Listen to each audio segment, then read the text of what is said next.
Bonjour et bienvenue dans Avez-vous choisi, le podcast du vendredi qui vous invite à tout choisir dans votre vie avec curiosité, lucidité, responsabilité et authenticité. Je suis Oriane Savouré-Lucas, serial choisisseuse de ma vie. Je suis aussi coach et j'accompagne les personnes ambitieuses et engagées qui réussissent dans la vie et qui ont surtout à cœur de réussir leur vie. Je les accompagne à se créer une vie sur mesure qui leur va comme un gant, une vie épanouissante et impactante en profondeur. Dans la vie, j'ai les pieds sur terre, la tête dans les étoiles et avec le podcast Avez-vous choisi, je vous propose d'explorer avec curiosité le vaste et intrigant territoire du choix. Cette exploration, je vous y invite au fil des épisodes et à travers 3 formats distincts. Le billet, dans lequel je partage des questionnements, des réflexions et des ressources qui m'aident à choisir ma vie. La conversation que j'ai eue avec une personne, connue ou inconnue du grand public, dont je trouve la trajectoire de vie inspirante. Et l'éclairage, où j'échange avec une auditrice ou un auditeur qui se sent bloqué dans un projet ou une situation, professionnelle ou personnelle, et qui souhaite bénéficier de mon éclairage pour débroussailler et clarifier sa situation.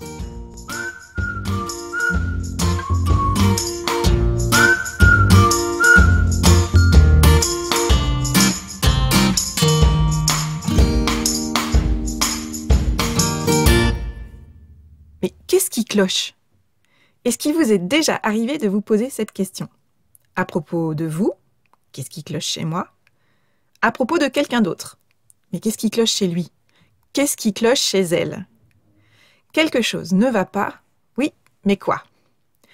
Cette question dit combien nous percevons un écart, une dissonance entre ce qu'on attend et ce qui se passe réellement, entre nos attentes et la réalité. Cette semaine, nous parlons des attentes. On va parler de cette liste de choses à faire et à ne pas faire, de ces choses à être et à ne pas être, de cette liste d'attentes que nous avons en tête pour nous et pour les autres. Voilà ce que nous devrions être, voilà ce que nous devrions faire, voilà ce que l'autre devrait être, voilà ce que l'autre devrait faire. Parfois, cette liste d'attentes, nous en avons conscience. Parfois, souvent, tout cela est un processus inconscient. Et quand nous nous demandons ce qui cloche, quand nous nous demandons pourquoi diable ça ne marche pas, comment ça se fait que l'autre n'a toujours pas compris que c'est pas comme ça ou que c'est comme ça qu'il ou elle devrait faire, quand on s'agace contre soi-même, quand la frustration et la colère nous gagnent, c'est qu'il y a un écart entre nos attentes et la réalité. Alors aujourd'hui, je vous propose d'évoquer cette question des attentes que nous avons pour nous et que nous avons pour les autres. Et d'évoquer la raison pour laquelle avoir des attentes, c'est un peu comme se battre contre des moulins à vent. Aujourd'hui, je vous propose de voir comment nous pouvons gagner en clarté et en sérénité, voire même en efficacité dans notre quotidien et dans nos relations. Celle avec les autres personnes, et également cette relation que nous entretenons avec nous-mêmes. Et je vais vous proposer une astuce. Nous allons voir qu'il est intéressant et fructueux de passer des accords plutôt que d'avoir des attentes. Nous allons voir pourquoi c'est important et comment faire concrètement. Et aujourd'hui, sur ce sujet des attentes et des accords, je vous recommande la lecture d'un livre d'un coach américain qui s'appelle Steve Chandler. À ma connaissance, ce livre n'est pas encore traduit en français. Ce livre s'intitule Crazy Good, A Book of Choices. Et dans ce livre, Steve Chandler évoque toute une série de choix qu'il trouve puissants à faire dans son quotidien et des choix qui peuvent changer la vie. Et notamment, il évoque cette question autour des accords et des attentes. Si vous avez l'occasion de lire ce livre, je vous le recommande chaudement, et notamment sur cette question-là. Cette question qui nous occupe aujourd'hui, elle me paraît particulièrement importante et extrêmement pertinente, quelle que soit la sphère de vie dans laquelle on évolue. Qu'il s'agisse de la sphère familiale, de la sphère amicale, de la sphère professionnelle, de la sphère même plus largement, on pourrait même dire sociétale, à partir du moment où nous interagissons avec une autre personne, mais également dans notre relation à nous-mêmes, cette question des attentes est déterminante et il me semble important de la mettre en lumière, d'apporter un petit peu de lucidité et de responsabilité autour de cette question. La particularité d'une attente, c'est qu'elle est implicite. Elle repose sur une supposition. Pour la personne qui est génératrice de cette attente, il s'agit d'une évidence, c'est-à-dire qu'elle s'attend à ce que la personne face à elle réalise telle ou telle chose ou soit telle ou telle personne dans son comportement, dans son identité.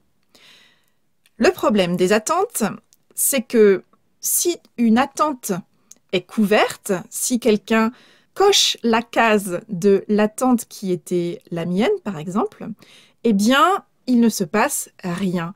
Parce que j'attendais ça de la personne, sans lui avoir en plus explicitement exprimé. Le fait qu'elle l'atteigne est juste normal. Ça vient juste compléter la liste des choses qu'elle devait faire selon moi. Le problème des attentes, c'est que comme elles ne sont pas explicites, comme elles ne sont pas énoncées clairement, la plupart du temps, elles ne sont pas couvertes, elles ne sont pas atteintes, elles ne sont pas cochées. Et donc, la plupart des attentes génèrent un sentiment de déception, de frustration. Il y a des tensions qui surgissent, il y a un sentiment de colère qui peut être nourri, et puis il y a du ressentiment qui naît, qui grandit, et ça peut aller jusqu'à des situations de conflits ouverts, de disputes et de jugements négatifs qui sont exprimés envers la personne qui n'a pas atteint cette attente. Et donc, le problème principal, c'est que si notre vie repose sur une liste d'attentes, ce programme d'attentes que nous avons pour nous-mêmes, pour les autres, il y a fort à parier qu'il y a de nombreux sujets qui provoquent en nous de la frustration, de la colère, du ressentiment, et qui vont générer des discussions à chaud et des conversations sous tension, parce que, décidément, personne n'a compris ce qu'il fallait qu'il fasse. Et la proposition qui est faite ici, c'est de se dire « Et si je prenais le temps de considérer les attentes que j'ai, les attentes que j'ai construites, les attentes que j'ai intégrées pour moi, pour mon conjoint, pour mes enfants, pour mes amis, pour mon équipe, pour mon responsable, pour le groupe auquel j'appartiens, quel qu'il soit. Qu'est-ce que j'attends des autres ? Pourquoi j'attends ceci des autres? Et est-ce que c'est vraiment une attente qui est importante pour moi?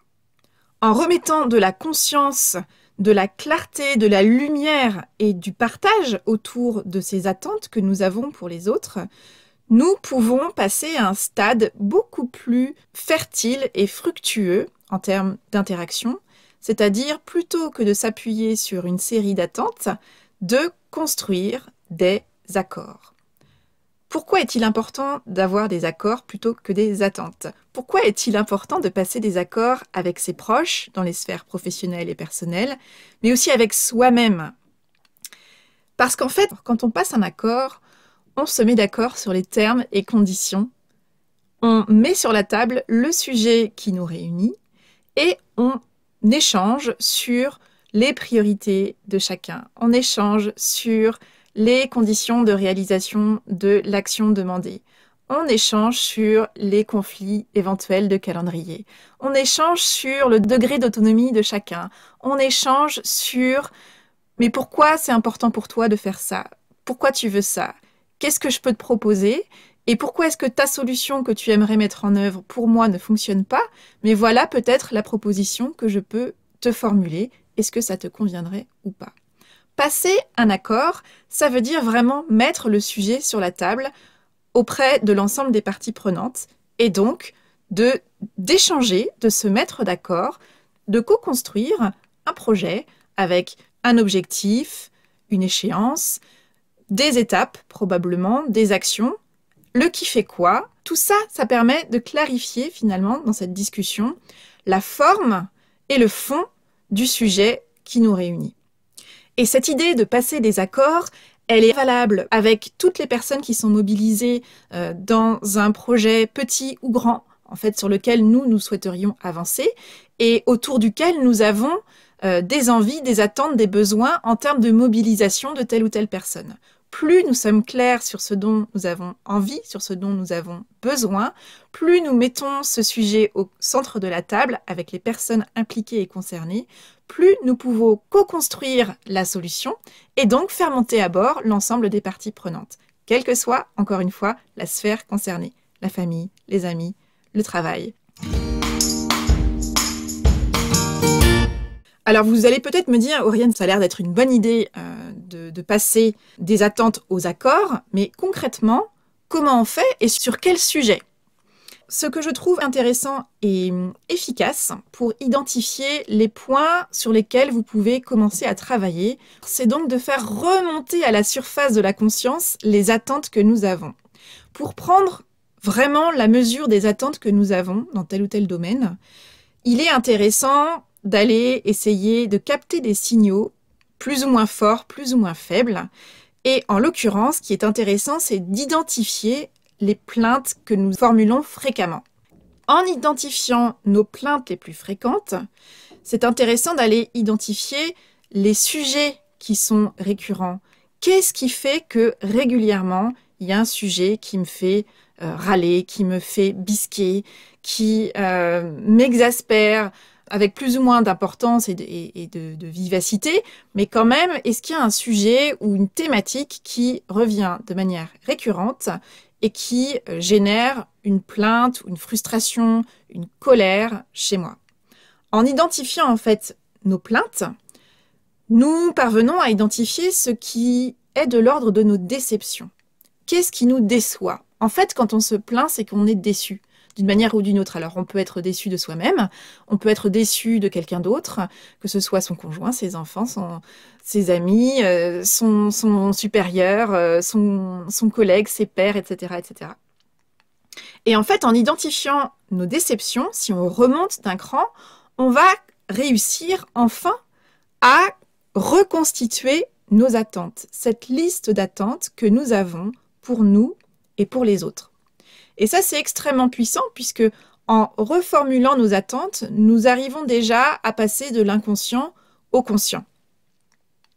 Et quand, en fait, on arrive à identifier les attentes qu'on a pour soi ou pour l'autre dans la situation qui nous ennuie, qui nous frustre, eh bien, quand on remonte encore d'un cran, nous parvenons à identifier nos besoins.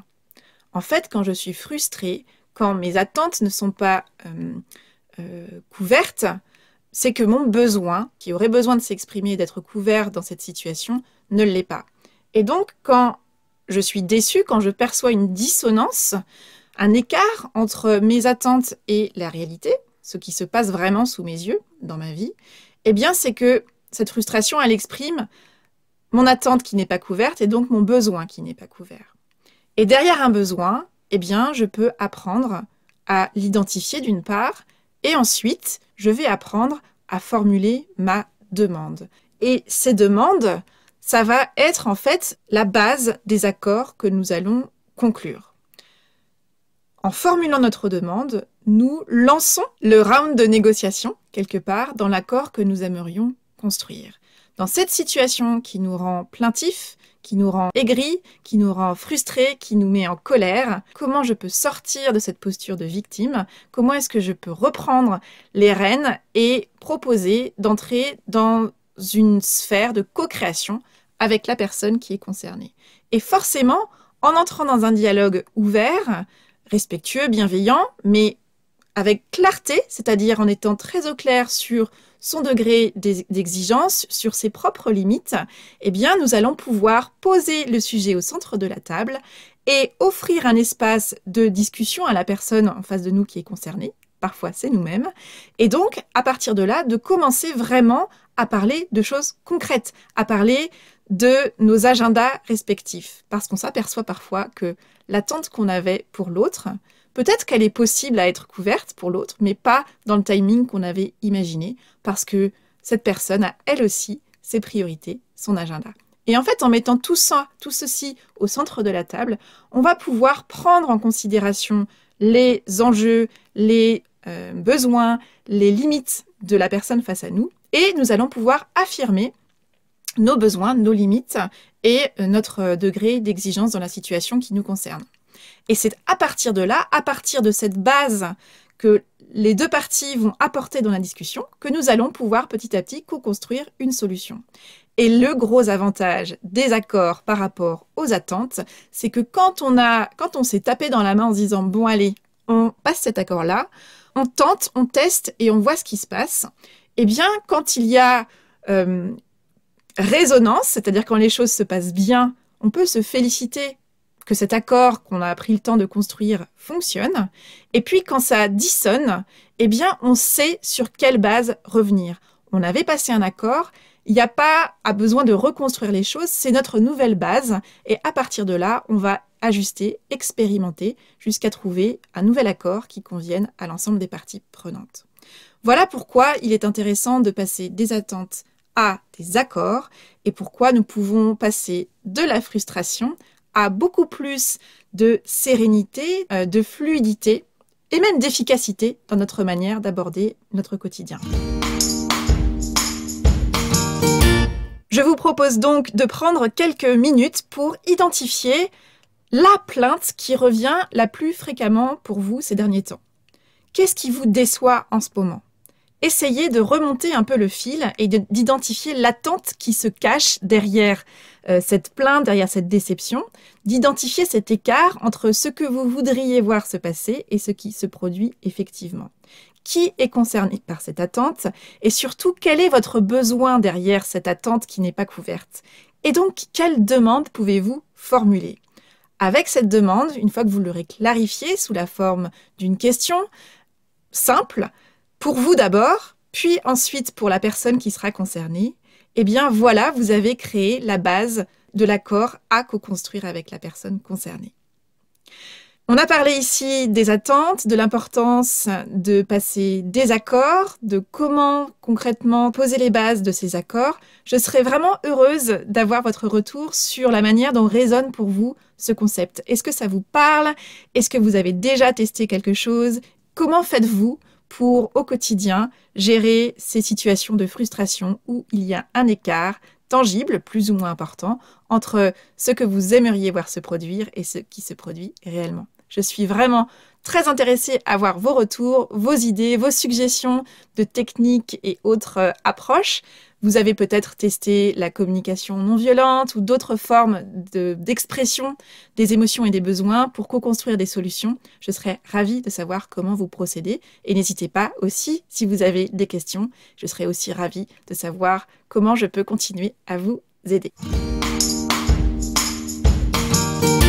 Si vous ressentez le besoin d'être accompagné pour avancer concrètement dans ce projet qui vous tient à cœur et que vous repoussez depuis trop longtemps à votre goût, sachez que je suis en train de finaliser la constitution du groupe de coaching en ligne Déconfinez vos idées, il est temps de passer à l'action, qui démarre mardi prochain, 29 septembre.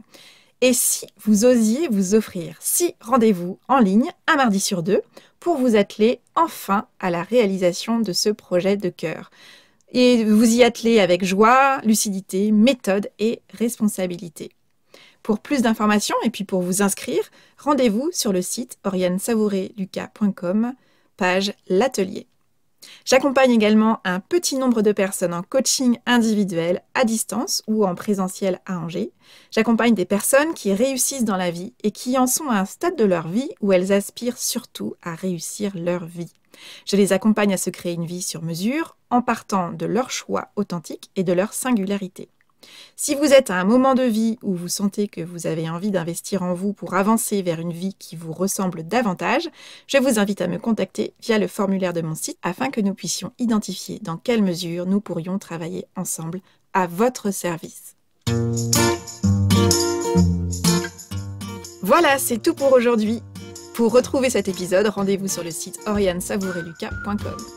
Si vous aimez ce que je vous propose, pensez à vous abonner à la newsletter d'Avez-vous choisi afin d'être alerté dès la publication d'un nouvel épisode et pour recevoir la graine de la semaine. Une graine sous la forme d'une question, une réflexion ou une intention que je sème par mail chaque lundi et que vous allez pouvoir faire germer ou regarder germer au fil de la semaine. Pour soutenir ce projet de façon bienveillante et efficace et lui donner davantage de visibilité, votre voix compte et elle peut porter de différentes manières.